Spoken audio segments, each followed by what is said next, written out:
Went off on me. This is the guy who did the whole YBC, the YBC Dul thing. He says Akademiks is really a fat drunk pussy for running right to his little stream after Dul died to say I'm not for the culture.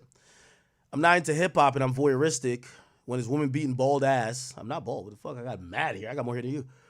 Sits on a computer all day and afraid to go in any hood anywhere. Stay inside and keep talking shit from the comfort of your home. We're both civilians and I have 10 times as hard as your bitch ass. Brandon Buckingham, let me address you real clear. I'm going to tell you why you're voyeuristic about all this. Because everything you showcased, you didn't just showcase, you didn't go into Philly with a camera, no jump cuts, and just walk around.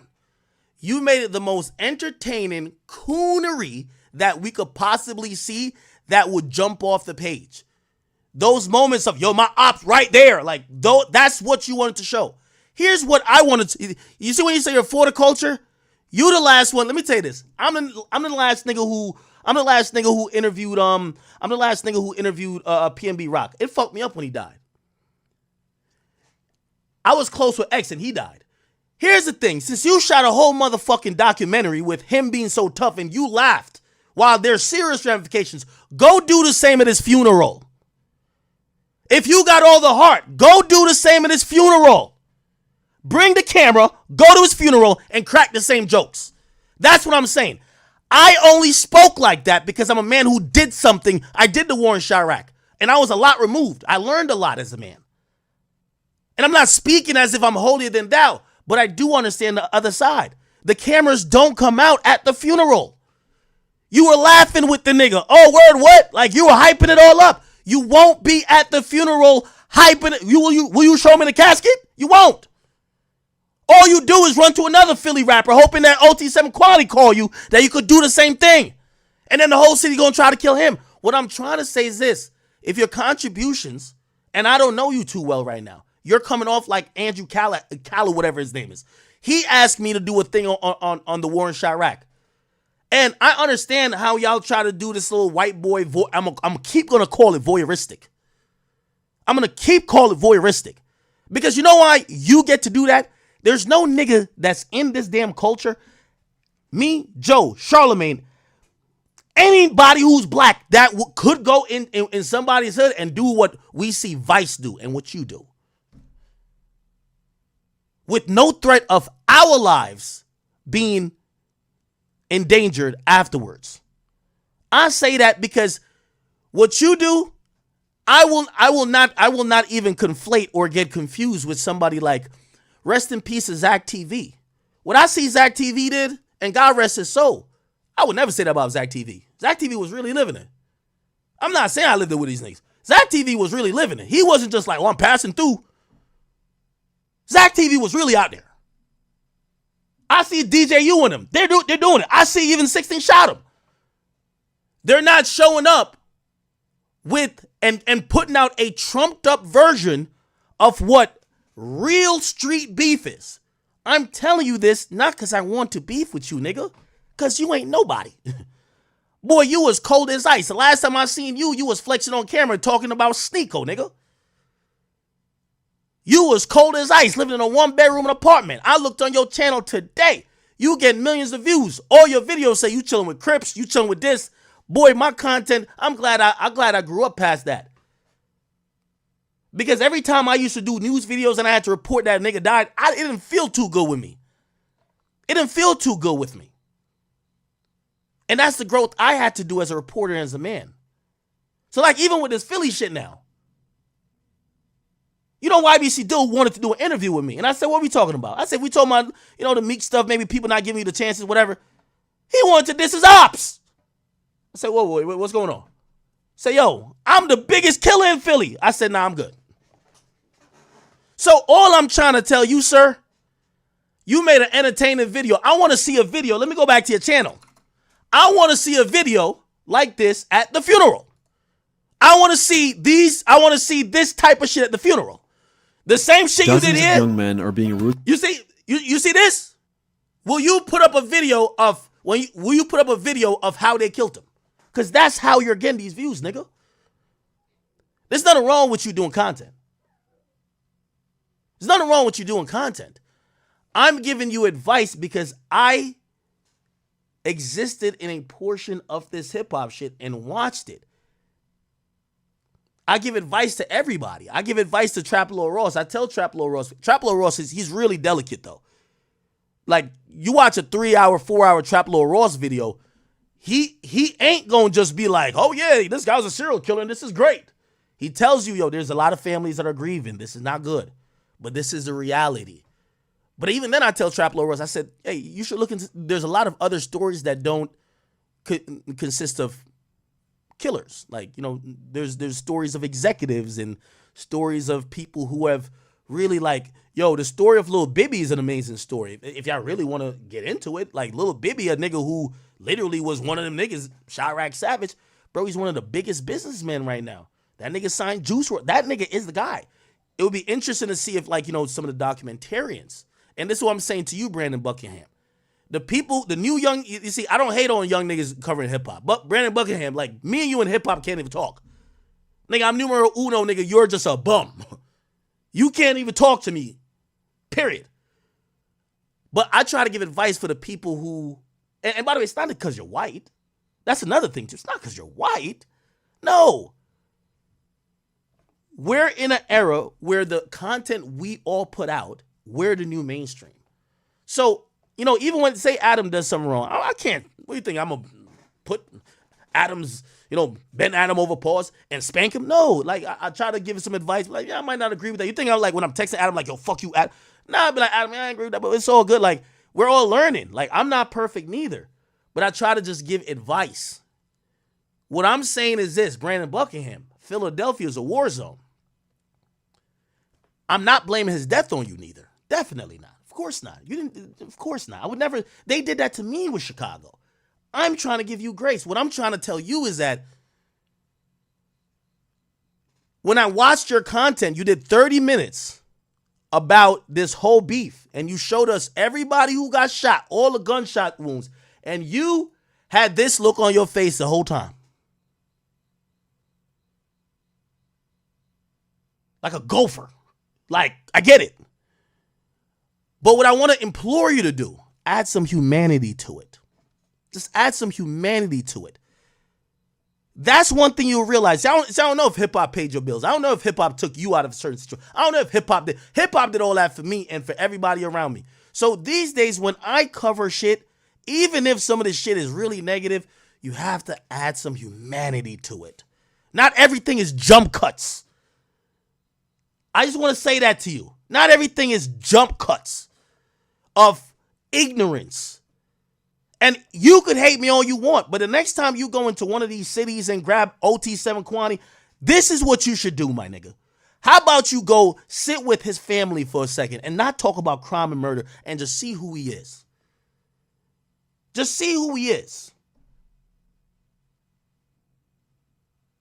See how this murder rate is really affecting the people in the community. Just see how that is. Just balance it out. This is my personal opinion. You could say, fuck you, nigga, didn't you do Warren? Again, as I said, that's something I've learned. I've always said I did the Warren Chirac wrong. Because, you know, I started off trying to almost make it seem like on a satirical level, trying to make it seem ridiculous that these guys were doing it. But from the public's view, they didn't look at it and say, oh, this is bad. It looked just like glorification. Nigga, the first nickname I gave a nigga wasn't for him to be praised. It was for people to be like, yo, that's a problem. Instead, everybody loved it. So I understand, and I'm not mad at the content you niggas are doing.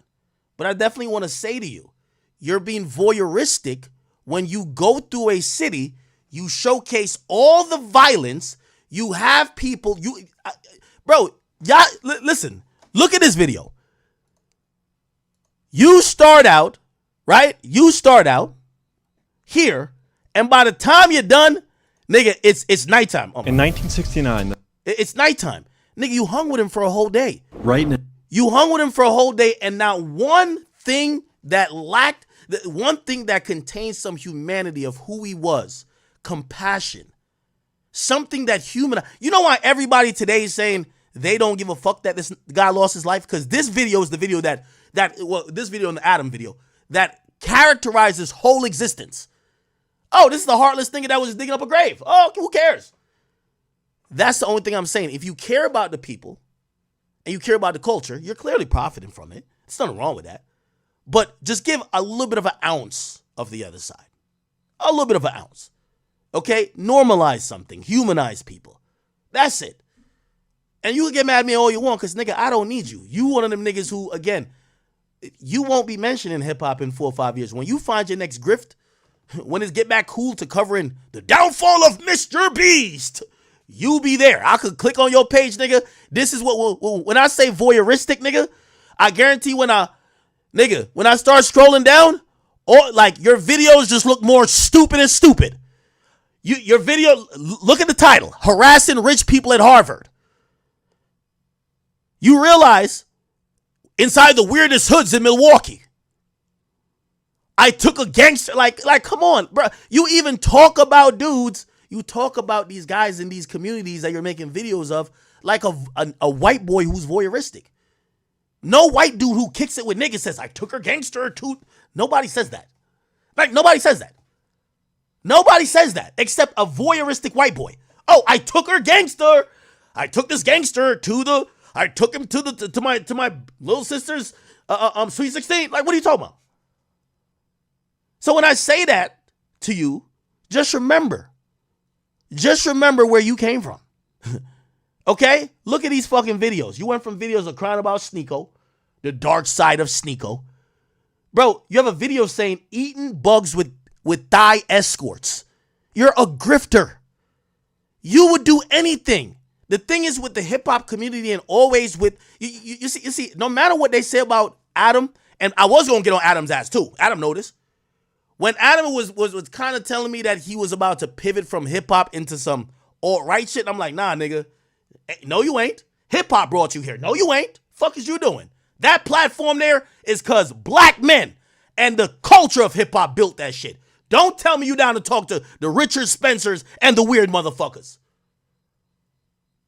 So when you come from talking about Thai escorts and talking about I'm in Thailand and whatever it is and all these goofy ass titles, to all of a sudden now you can't stop hanging out with all the niggas who want to kill each other. Yes, you seem voyeuristic. Voyeuristic. It's like me going to the jungles to watch the fucking wild animals and then going back home. It's different if I'm in the zoo every day with them niggas. Or at least, I'm at least a caretaker of them like a fucking zookeeper. I think it's pretty easy to say. Nigga, you're in the videos throwing up gang signs. If that's not voyeuristic, what am I? You're in the videos throwing up gang signs. You're not a Crip. You're not a Crip. You're making a mockery of what they are. Why are you throwing up a gang sign? Why are you putting up a thumbs down? We don't see this behavior. I've seen you before because you used to be on Sneeko's dick. I've seen you before, my nigga. You were just an obsessed little white boy. You weren't into hip-hop like that. So what I'm saying is when you come into hip-hop and a nigga like me give you some constructive criticism, boy, shut your fucking ass up, nigga, and listen. You and Andrew Callahan or whatever y'all name is. And this is coming from the nigga who took every arrow for all you fuck niggas. For every nigga right now that be doing videos on beefing and whatever, I took them arrows. I went on Clubhouse multiple times defending with. This is why niggas like even, which by the way, I think he does it right. Like Traplo Ross, he had like, it's an easier path for what he does. Nigga, I took them arrows. Because covering hip hop in a certain way, when people come from those communities, they have questions. And I could have just said, oh yeah, you niggas is pussies. That's what you're saying to me. But I look to understand them. All right, let me see what y'all are saying. Let me see how I could make it something that, you know. And it went to the point I said, bro, I definitely made a mistake with the war in Chirac. I didn't cover it right. Somebody said, nah, Ak, you can't speak on it just because you stopped. That's the exact reason why I could speak on it. That's the exact reason I could speak on it. Because when I did the war in Chirac, people said, "Act, we believe that your coverage was responsible for people dying." I'm still not here saying Brandon Buckingham. I don't care. Traplo Russ. I don't think none of these guys are responsible for people dying. But if you only listen with just trying to get your way out of it and be like, nigga, Warren Chirac can't kill nobody. Fuck out of here. You're going to miss the point. And the overall point that everybody from Chicago, and I agree, they made to me was, Ack, you did cover Chicago and the tone seemingly was like it wasn't someone that was even culturally involved. It felt like you were someone just almost shining the light to poke a fun without having any constructive side of it. And there are people, you know, I'm pretty sure YBC Dul's family were happy when the video came out, and I'm pretty sure the dad is probably thinking today, like, I wonder if that played a part. I don't think it played a part. I would never say this guy was responsible for murder. I think that's so crazy. So my criticism to him is that, brother, we're all making content. You should keep making content. And if this is the content, I think you're a grifter. Just because I really don't think that you would cover hip hop if it's not profitable. I think anybody's a grifter who comes in hip hop. Put it like this: I have 15 years of me covering hip hop. When you little weirdos went to the left and started doing this other shit, yo, let's start debating about Jews. I didn't jump over there with you niggas. I left you bitch ass niggas over there. When you bitch ass niggas wanted to go do some other shit, I didn't go over there with y'all. 15 years, ups and downs, I'm here. That's one of the problems. You're voyeuristic, because voyeuristic means you're just there to kind of see it and you go back to wherever your original culture is. Fine. If you want to say this is your last grift and you're going to stay in hip hop, cool. But here's my only advice to you. And again, man, you a little nigga in the game. I don't even know. Boy, don't ever mention me again like that. Here's my only advice. Because I'm an OG to y'all niggas, I can't beef with y'all. I'm OG to y'all. My only advice to you, my brother, is that as you continue to do your content, when your content surrounds gangs, murder, and violence, get a little understanding to it and make sure the content at least, showcases a little bit more. I can't tell you how much, but what I'm saying is that when I watch this YBC Dul thing, it's impossible for anybody to watch this and have an ounce of sympathy for this man that he died. It's impossible.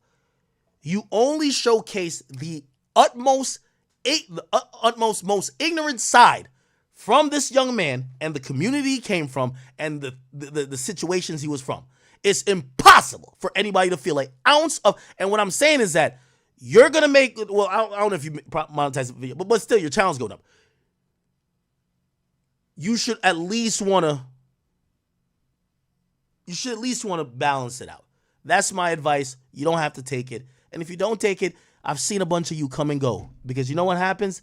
This happens for a while, and then all of a sudden, the whole culture stops fucking with you because they realize you're just not like them. So again, like a nigga like you, I don't got to argue with you. Boy, I've been doing shit for 15 years. Let's see you do this shit for 10. I'll see if you're a voyeuristic person or not. Okay, I'll move on. Y'all don't know why that bum ass nigga chose to mention me. Okay. Big Sean